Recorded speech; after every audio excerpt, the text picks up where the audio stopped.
کہ حضرت ابو بکر سے جب اذان ہوئی نا، اذان، تو جب اشہد ان محمد رسول اللہ پڑھا گیا تو حضرت ابو بکر صدیق نے اپنے دونوں انگوٹھے چومے اور اپنے آنکھوں پر لگائے، اور نبی پاک صلی اللہ علیہ وسلم نے جب دیکھا نا تو فرمایا فعل مثل ما فعل خلیل، جس بندے نے میرے خلیل میرے دوست ابو بکر صدیق کی طرح کیا، حلت لہ شفاعت، فرمایا اس کے لیے میری شفاعت حلال ہو گئی۔ اور ایک روایت میں کہ میں اس کے لیے قیامت کے دن جنت میں لے کر جاؤں گا۔ اب یہ کتنی بڑی فضیلت ہے، تو انگوٹھے چومنا یہ ابو بکر صدیق کی سنت بھی ہے اور یہ فضیلت بھی ہے، اور جو بندہ انگوٹھے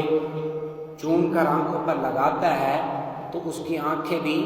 درست رہتی ہیں، بیمار نہیں ہوتی، بینائی تیز ہوتی ہے۔ تو اس لیے ہم جتنا ہو سکے زیادہ سے زیادہ نبی پاک پر درود پاک کا نذرانہ پیش کیا کریں۔